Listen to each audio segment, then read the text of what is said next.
Este programa contém dramatizações de pessoas e fatos reais. Alguns nomes foram mudados. Este programa é desaconselhável para menores. Ele contém imagens fortes que podem ser perturbadoras para algumas pessoas. É aconselhada prudência ao espectador. Um casal de idosos brutalmente assassinado em Nova York. Ninguém entende. O que temos aqui? Até que uma médium vivencia tudo. Eu sentia o medo dela e via através dos seus olhos. Aí, de repente, eu estava sendo assassinada. Em Ohio, quando uma jovem mãe desaparece, uma médium sabe o que houve com ela e que a vítima sentiu o que ia acontecer. Ela sofreu uma violação emocional. Ela sabia que ia morrer nas mãos dele. Quando as pistas são escassas e as respostas evasivas, os investigadores às vezes recorrem a investigadores psíquicos. Assassinos em seu meio. Colony, Nova York. Um subúrbio nos arredores de Albany. Na noite de 15 de maio de 1986... Foi um belo dia no paraíso, amor. Ron e Martha Spencer chegam ao fim de mais um dia. Na faculdade comunitária. O casal de 72 anos é feliz há 40 anos. Realmente estimulante. Eles têm 2 filhos crescidos e estão aproveitando a aposentadoria juntos. Ron, um funcionário público aposentado e veterano da Segunda Guerra, relaxa na sala de estar. É uma noite prazerosa e tranquila. Martha liga para a filha para finalizar os planos para um jantar em família que se aproxima. Você gostou? Estava maravilhoso. Eu quero a receita. Mas então, o inesperado. Ah! Mãe? Não faça isso! Mãe? Mãe? Mãe, o que está acontecendo? Vira! O que foi? Vira! Mãe, o que houve? Ah! Mãe? Mãe? Mãe? Ela liga para a polícia. Ainda sempre desaparecem por razões que ninguém conhece. E depois para o filho. Alô? James, aconteceu alguma coisa com a sua avó. Tem alguma coisa errada com a sua avó. Eu acho que eu ouvi um tiro. Mãe, calma. Vai até lá, na casa dos seus avós. Tá bom. Eu já tô indo. Droga.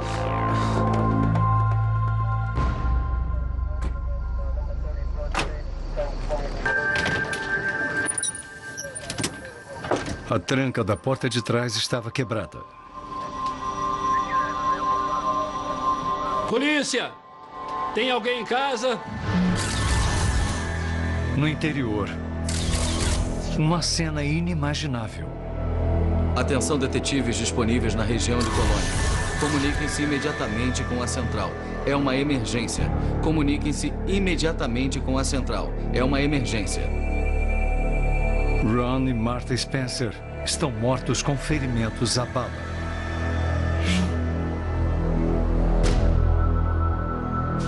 O que temos aqui?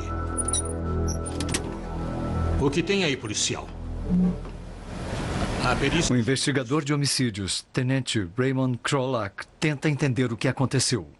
Ainda não, senhor. Reconstituição. Olhando a cena do crime, só dava para pensar em 2 possibilidades: homicídio e suicídio, ou homicídio O duplo. tenente Krolak já seguiu para a cena do crime. Virando a vítima masculina, sem achar arma alguma embaixo dela e nada embaixo da vítima feminina, temos que presumir que foi homicídio duplo. Entendido, sargento. Estamos aguardando uma... Parece uma execução. A vítima feminina foi alvejada a queima-roupa. Entendido, tenente. Ambulância. A mesma coisa com a vítima masculina. As únicas coisas que achamos foram 2 cartuchos vazios calibre 25. Mas por que matar 2 cidadãos idosos? A primeira impressão foi que tentaram assaltar e foram surpreendidos com as vítimas na casa. Tiveram que fazer o que fizeram. Ou então fugir. Eles atiraram. Não há outra razão para atirar neles, além de talvez as vítimas saberem quem eram. Parece que o assassino fugiu sem nada levar. Nada foi mexido, nada foi revirado. No andar de baixo havia um cofre. O cofre não foi aberto. Não achamos mais nada faltando, além de talvez uma coleção de moedas. Os investigadores esperam que alguém tenha visto o assassino. Saímos e interrogamos todos os vizinhos. Também interrogamos muitos parentes e familiares. Ninguém viu nem ouviu nada. Nada fora do comum. Muito frustrante. Ela ligou para combinar. A filha dos Spencer está em choque. Era um jantar. Ela não consegue imaginar por que alguém machucaria os seus pais. Eles eram pessoas amáveis e nunca incomodaram ninguém. Uma receita para esse jantar em família. E aí o filho dela, James Mariani, diz uma coisa que intriga os investigadores.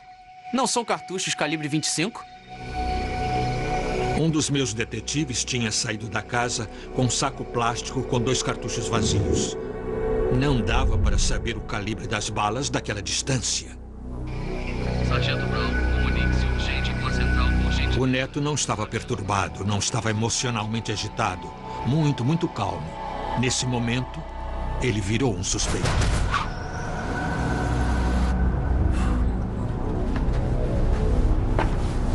Suas ações eram cada vez mais suspeitas.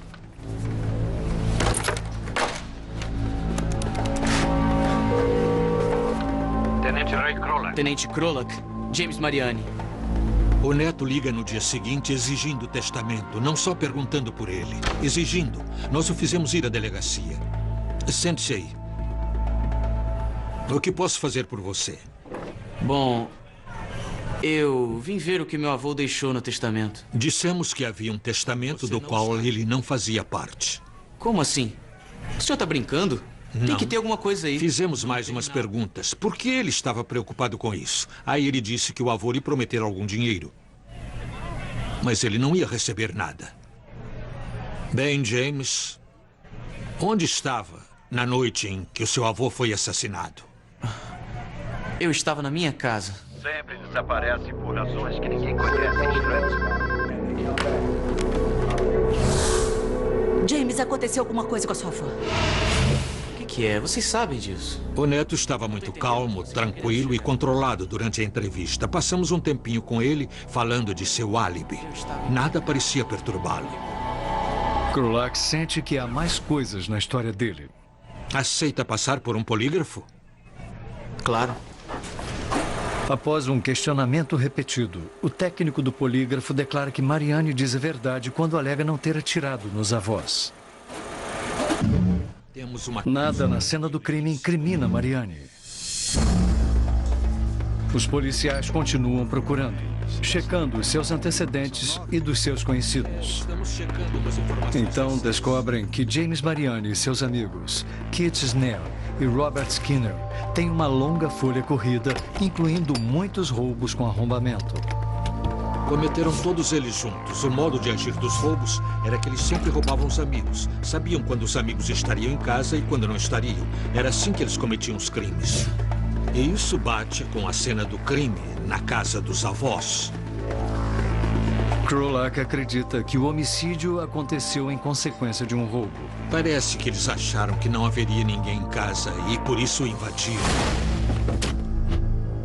A coisa deu errado. Nós chegamos a 2 amigos do neto, além do neto. Robert Skinner? Sim. Eu sou da polícia de... Os 3 foram interrogados e todos tinham o que achávamos que eram álibis válidos. Tá. Não havia nada que os ligasse à cena do crime, além de conhecerem a família. Robert Skinner diz aos investigadores que na noite do crime, ele estava jogando boliche com a namorada e uns amigos. Kit Snell diz que naquela noite ele também estava com amigos que podem confirmar. As 2 histórias parecem bater. Nesse ponto da investigação, nenhuma das pistas nos levava a lugar algum. Falamos com muita gente, com muitos conhecidos dessas 3 pessoas, e não estávamos indo a lugar algum. A investigação chegou a um impasse. O caso esfria. Anos se passam. O Tenente Krolak fica imaginando se um dia ele será resolvido. Mas o que ele não sabe é que uma médium vai se unir a ele. Eu sentia o medo dela e via através dos seus olhos. Aí, de repente, eu estava sendo assassinada. E era apavorante.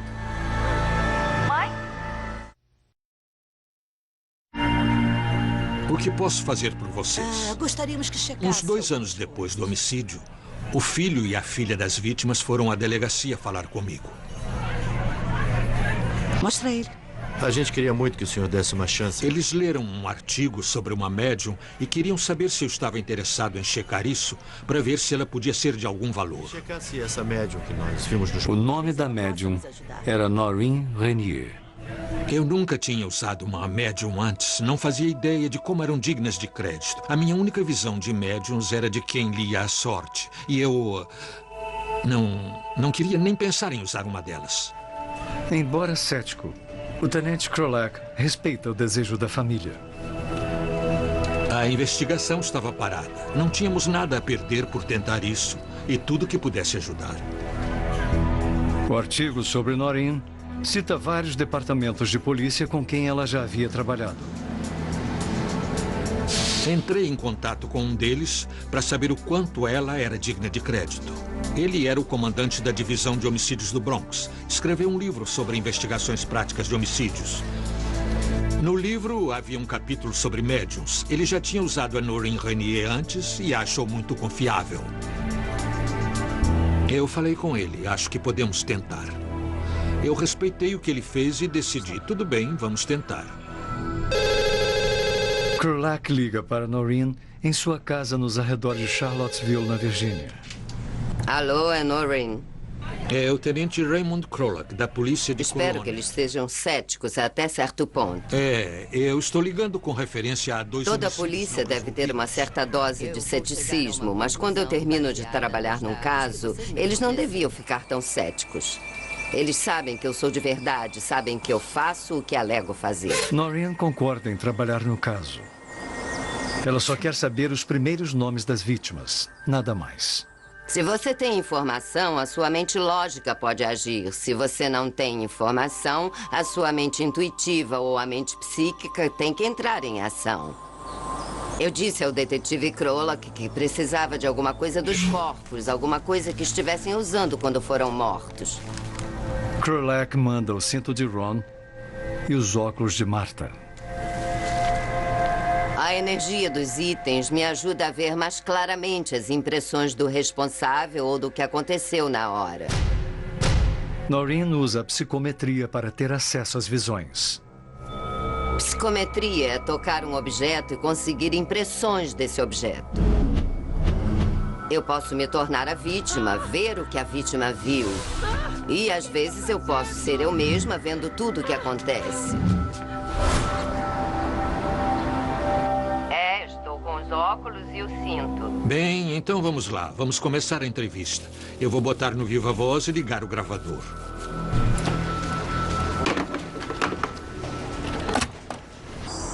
Noreen começa com Martha. Reconstituição. O detetive me perguntou o que ela estava fazendo quando foi morta. Eu disse que senti que ela estava ao telefone. Eu ouvi uma voz feminina. É uma parente que está com ela no telefone. Martha estava falando com a filha pouco antes de ser assassinada. Eu me transformei nela, sentia o seu medo e via através dos olhos dela o que ela estava vendo. Larga o telefone! O que você vê? O que você vê, Noreen? Alguém arrombou a porta. Larga o telefone! Mãe? Larga o telefone! Mãe, está vendo? Ela ficou surpresa porque ela estava ao telefone. Mãe? O que você está fazendo aqui? Mãe? Ela o reconheceu imediatamente, sabia quem era aquele homem. O quê? Não quero te Aí ela machucar. viu a arma, ficou apavorada e gritou pelo marido. Ela foi baleada e caiu no chão. Eu estou sentindo a dor dela, uma queimação. Dá calafrios ouvir os últimos momentos da vítima, porque a Noreen se torna a vítima. Está com o cinto, Noreen. Diga-nos o que sente. Noreen deixa Martha e se torna Ron. Tenha pressa. Você tem tempo para isso.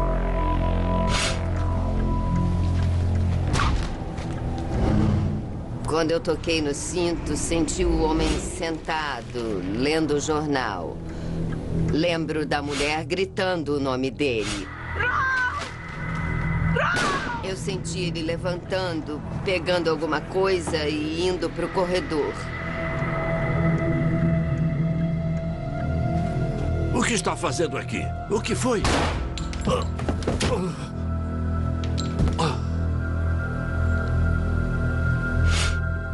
E o homem o baleou no rosto. Eu não... É difícil para Noreen continuar. É muito doloroso. É preciso muita energia da minha parte. Eu posso suportar 1 hora, 1h30 cada vez. Isso me exige muito. Que foi? Eles resolveram que era o fim da sessão, mas queriam marcar outro encontro comigo. Agora, os detetives viajam para a casa de Noreen na Virgínia para outra sessão frente a frente. Nós precisamos saber o que aconteceu. Eles precisam dela para identificar o assassino. Respire profundamente, relaxe. Mais uma vez, Noreen vivencia o assassinato de Ron e Martha Spencer.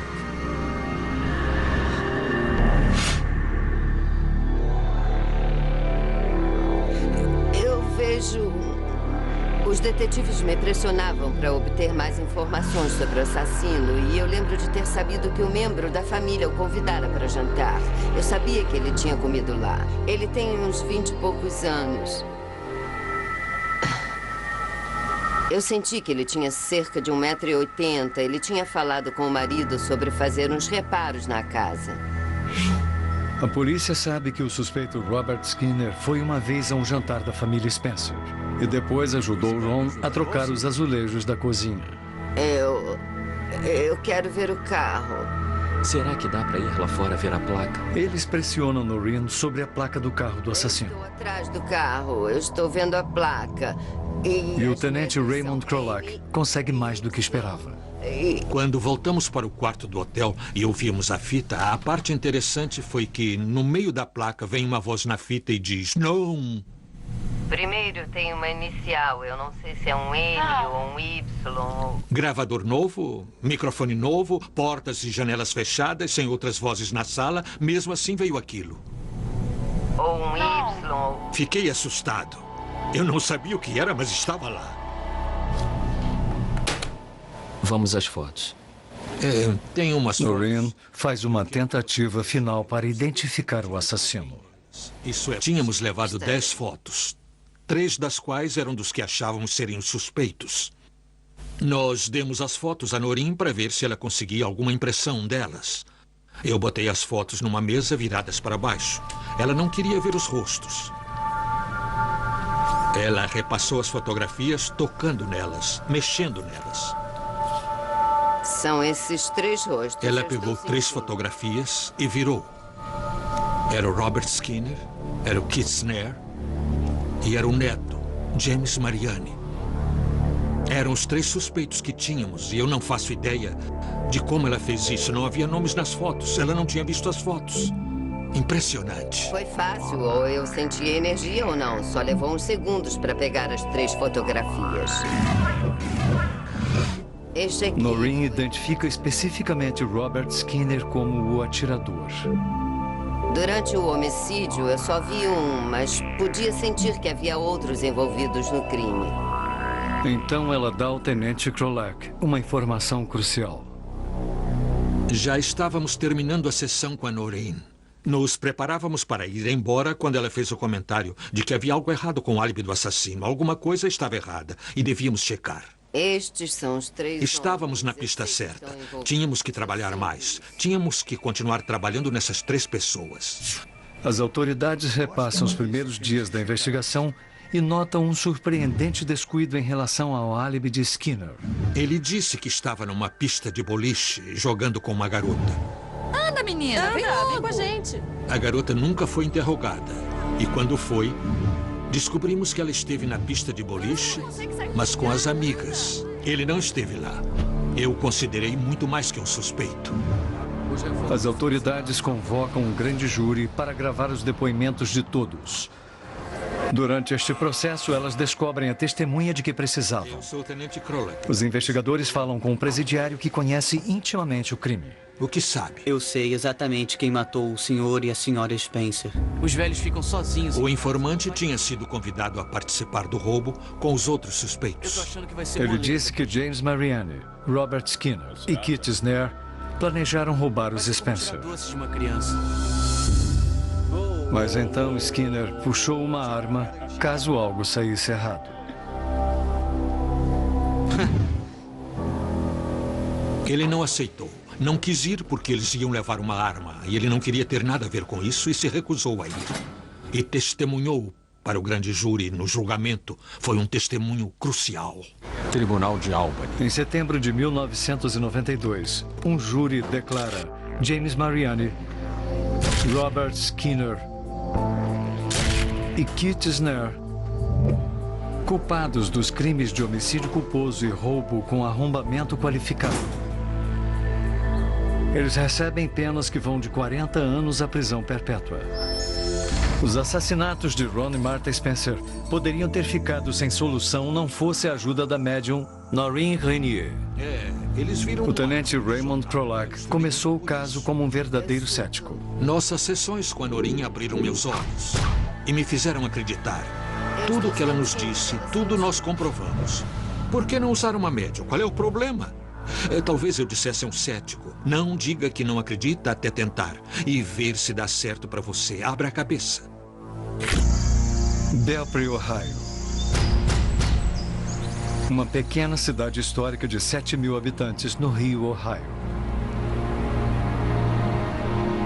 É um lugar feito para famílias. O oficial da polícia rodoviária Jack McRae e sua mulher Jennifer, enfermeira formada, moram em Belpre com os 2 filhos pequenos. Está, sim. A dor melhorou? Os pais de Jennifer, Janet e Tom Barrett, também moram na cidade. E todos se reúnem sempre que possível. Eles vinham sempre aqui, mas normalmente era para comer e ele tinha que ir trabalhar. Porque pegava de 3 à meia-noite. Aí ele saía e muitas vezes ela ficava ou voltava com os filhos. Obrigado por tudo. Eles levavam vidas simples e tranquilas. Até 19 de setembro de 1996. Naquela manhã, a central da polícia de Belpre recebe uma ligação. Oi, eu quero dar uma queixa. É Jack McRae ligando para dar queixa do desaparecimento de Jennifer. Ele diz que a maioria das roupas e o carro dela sumiram. De acordo com a despachante Moni Tanner. Que é muito estranho, ela não apareceu. Os anéis dela estavam na mesa. Ela não apareceu no trabalho. E ele tinha que dar a queixa do desaparecimento. Eu mandei um policial à residência para registrar a queixa. Jack acreditava que Jennifer tinha fugido com outro homem. Então ele talvez não precise dar queixa, afinal. Você acha que talvez seja possível? Mas seguindo o procedimento, o policial anota todas as informações para os detetives investigarem. Ela simplesmente sumiu, desapareceu. Naquela tarde, na clínica veterinária dos Barrett, Janet e Tom trabalham no que eles pensam ser um dia normal. Tudo bem? Eu preciso falar. O dia é tudo, menos normal.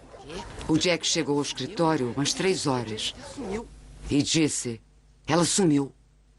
Desse jeito. Ela sumiu. Ele disse, não acho ela. Ela pegou muito dinheiro, as roupas dela e saiu. Nós sabíamos que eles não tinham muito dinheiro e que ela não iria embora deixando os 2 garotos. Soubemos na hora que havia algo errado. Oi, mãe. As crianças... Janet falou com Jennifer na noite anterior. Todos os dias eles me ligavam para dar boa noite. E naquela noite eu falei com ela. Tá bom. Eram umas 9 horas. Durma bem. Foi a última vez que falei com ela. Os Barrett não acreditam que Jennifer fugiu. Nós fizemos os cartazes e ligamos para as empresas aéreas e para todos que podiam saber alguma coisa sobre o desaparecimento dela. Desaparecida, Jennifer McCrae. Mas ninguém viu nem ouviu falar na Jennifer. O medo se instala. Ira Walker é o chefe da polícia de Belpre. Temos que determinar se havia brigas domésticas ou se havia problemas na família. Ou se aconteciam coisas que possam ter feito Jennifer ir embora sozinha. Ou talvez sair sob circunstâncias misteriosas. Comecem a procurar. O patrulheiro Jack McCrae vai à delegacia falar com um detetive. Eu liguei para a polícia e eu dei a queixa. Ele admite que o casamento estava difícil e disse que tinha certeza de que Jennifer tinha ido embora de vez. Eu trabalho a tentar. Sua certeza surpreende o sargento detetive Dave Garvey. Se ela fugiu com o outro, mais cedo ou mais tarde iria voltar para ter metade da casa ou metade da poupança, ou para pegar as crianças, ou para visitá-las. E aí ele me dizia, ela não vai voltar. E que os meninos eram dele. E eu achei isso muito estranho. E a história de Jack também parecia ensaiada. Quando ele me contou o que houve era só ABCDEFG descendo a linha. Quando foi que você percebeu que ela tinha te deixado? Quando eu tentei fazer o Jack voltar ao meio, ele sempre tinha que voltar a outro ponto. Normalmente, se a pessoa inventa alguma coisa e ensaiou muitas e muitas vezes, é difícil para ela voltar ao meio. O Jack tinha problemas para fazer isso. Mas é difícil crer que um colega policial tenha ferido a esposa, de acordo com o tenente detetive do município de Washington, Jeffrey Severs. Nós conhecíamos o Jack. Muitos detetives eram amigos da família. E muitos até foram ao casamento dele. Embora não haja provas, Tom e Janet Barrett suspeitam de que Jack fez alguma coisa com a Jennifer.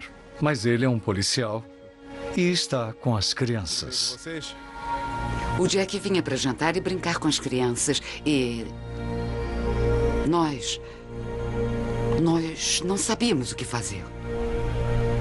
Não podíamos dizer nada para ele porque não sabíamos o que ele poderia fazer às crianças ou a nós. Se eles se tornassem amigos, isso poderia ajudar Garvey a descobrir a verdade. Se o Jack começasse a desconfiar que estava sendo observado, isso o faria se isolar do Tom e da Janet. Então eu tinha que ficar falando para o Tom, não fique zangado com ele, não grite com ele, não diga a ele que você sabe que aconteceu alguma coisa. Tente manter ele no laço. Quando a notícia se espalha, testemunhas em potencial aparecem. Um amigo da família viu o carro dos McCrae na manhã em que Jennifer supostamente desapareceu. E, para ele, a Jennifer estava naquele veículo. E ele achou muito estranho, porque ela sempre dirigia devagar. Mas desta vez ela corria, não acenou e foi embora. E então, 2 dias depois que Jack deu queixa do desaparecimento, a polícia acha o carro de Jennifer em um parque local. E liga para Jack para ele abrir o carro.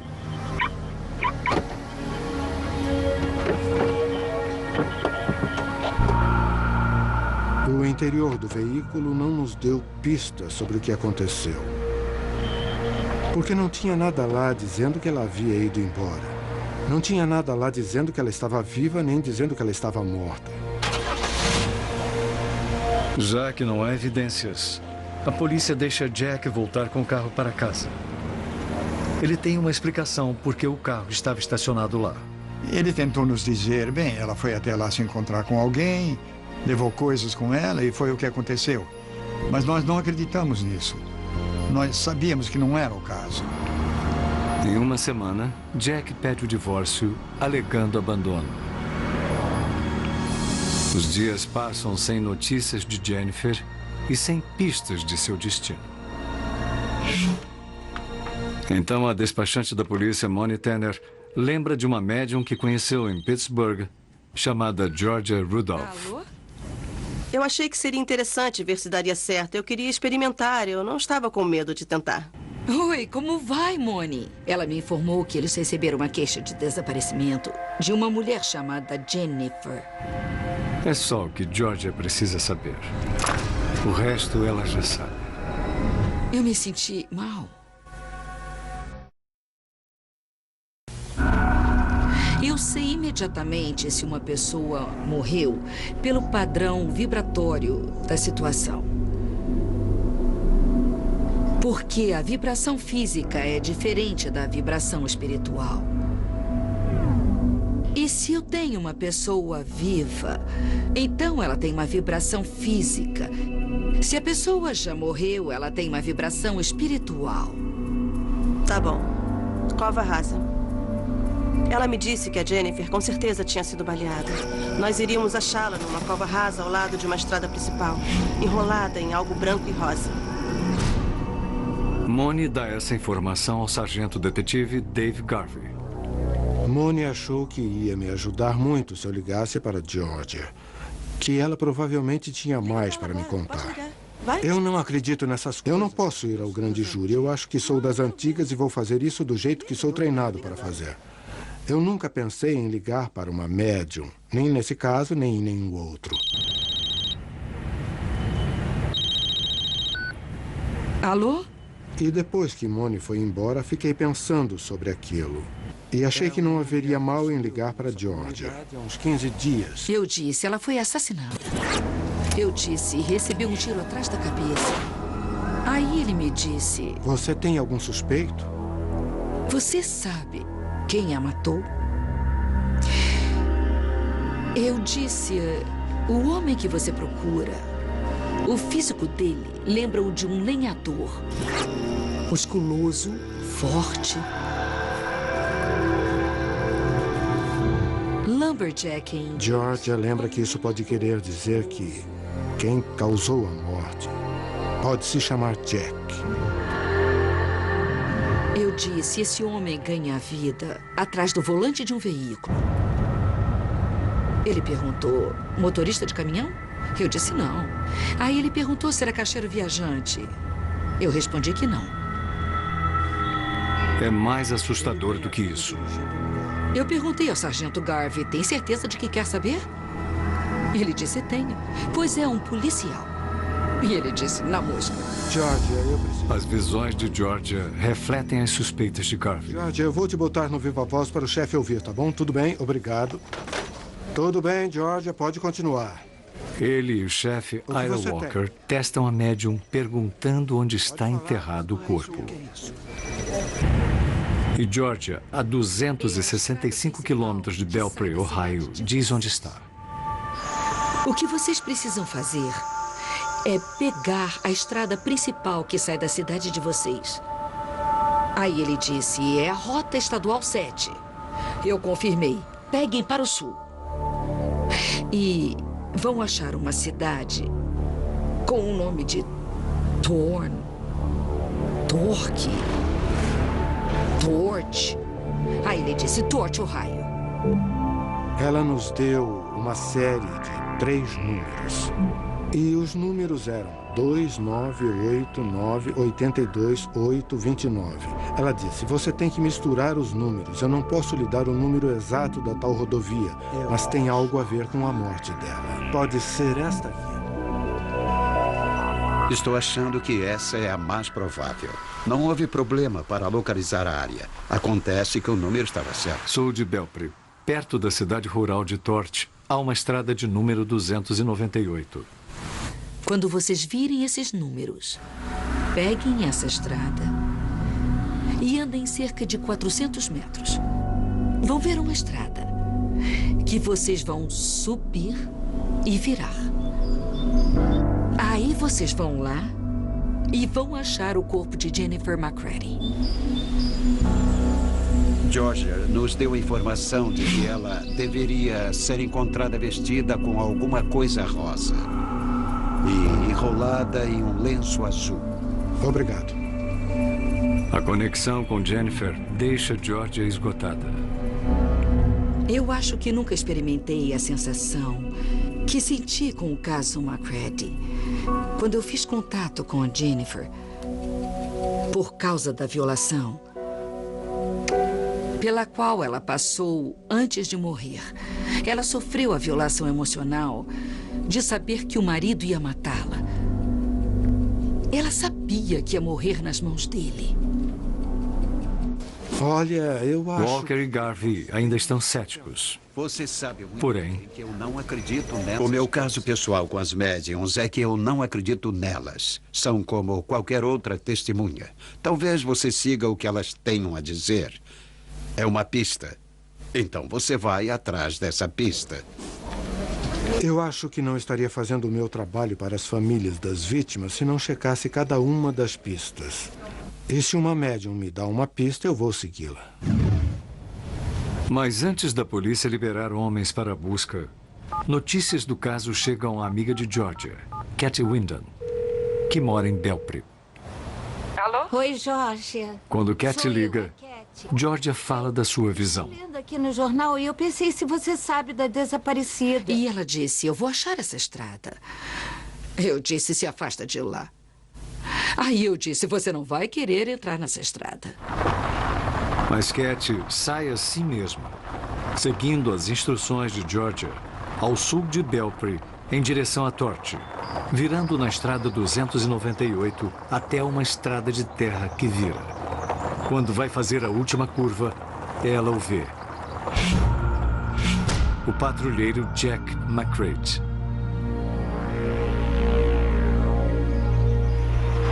Quando a minha amiga ligou e me disse que ela havia entrado em contato com Jack McCready na estrada de terra, eu fiquei horrorizada. Eu morri de medo por ela. Mas também fiquei aliviada, porque eu sabia que eles iriam encontrá-la. Porque a minha amiga sabia onde era a estrada. O sargento Garvey, por favor. É aquele que vem ali. Obrigada. Katy corre para a polícia de Belpre para contar o que viu. Sargento, eu quero lhe falar sobre o caso de... Em Ohio, a patrulha rodoviária não tem jurisdição sobre rodovias particulares. Então, o carro de um patrulheiro nessa estrada seria uma... coisa fora do comum. Isso é muito estranho. O sargento detetive Garvey e o tenente detetive Jeffrey Sivers têm que checar o local. Mas devem se certificar de que McCready não voltará para outra visita. Por favor, o supervisor do posto de Mariana. Eles ligam para o supervisor de McCready e pedem um favor. Tá, eu resolvo isso. Tudo bem. O comandante do posto fez com que o Jack McCready ficasse fora da região, mandando-o para um trabalho em outro lugar. Garvey, Walker e Sivers seguem para a área que Georgia viu e que Katy descobriu. Nós reparamos o que se pode chamar escavação recente.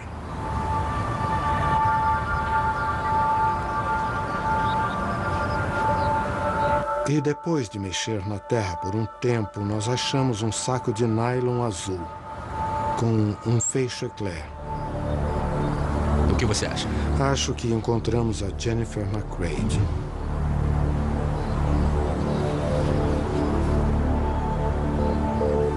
Nós retiramos o saco da cova.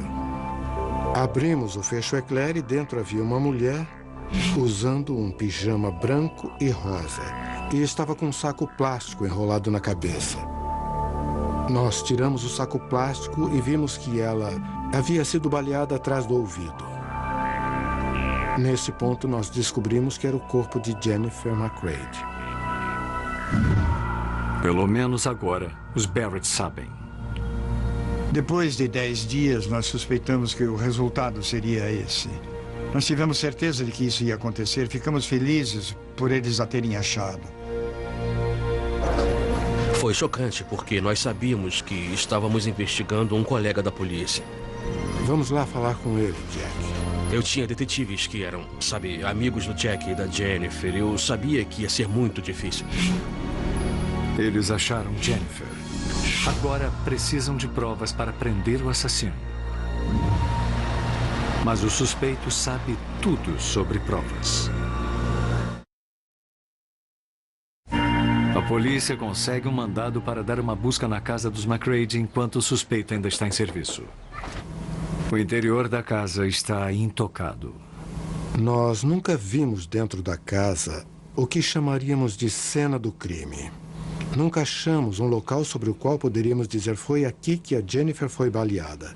Nós usamos todos os processos que eu conheço para achar algum vestígio de sangue na casa e não conseguimos nada. Dá um pulo aqui. Uma lata de lixo cheia dá o motivo. Bem, nós achamos vários frascos de alvejante. E na polícia nós sabemos que o alvejante destrói o sangue. É ótimo para limpar o sangue e DNA.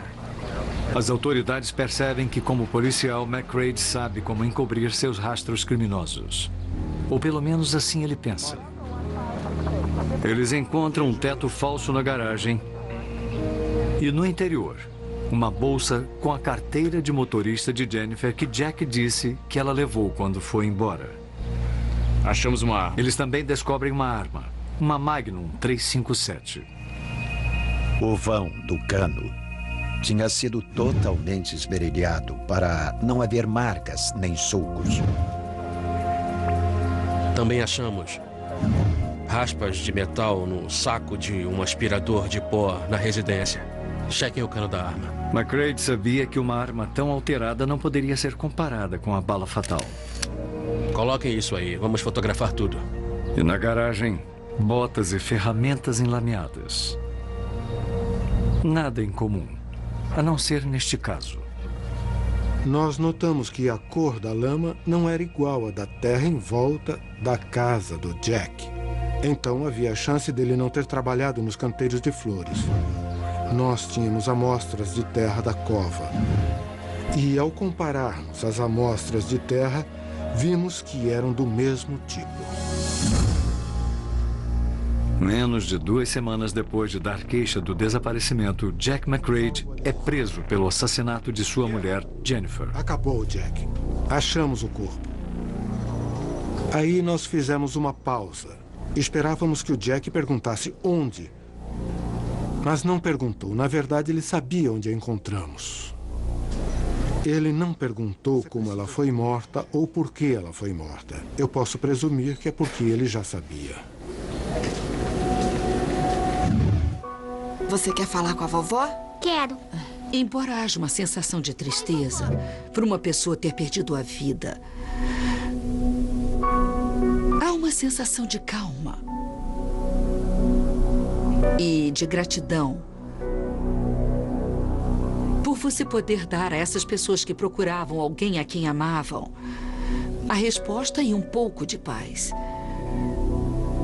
Porque eu acho que não há nada pior neste mundo do que uma pessoa que você ama desaparecer.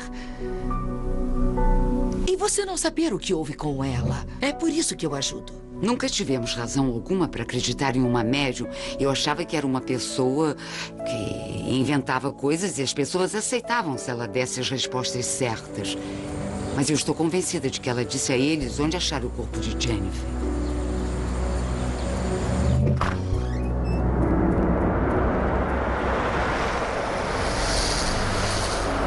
Janet e Tom Barrett esperam que possa haver uma lição no terrível assassinato de sua filha Jennifer. Se você tem problemas no casamento, é melhor fazer alguma coisa.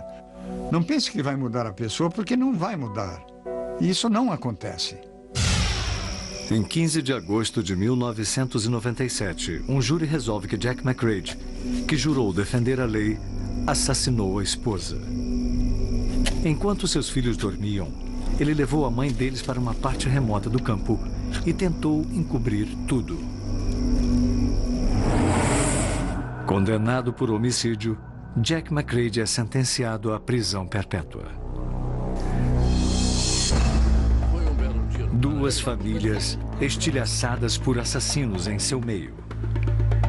Um casal de idosos morto pela ganância de um parente. Uma jovem mãe morta pelo seu marido sem razão alguma. Crimes inimagináveis cometidos por aqueles que mais deveriam amá-los, resolvidos por policiais dedicados e 2 excelentes médicos. É tudo que eu consigo ver. Versão brasileira Audiocorp.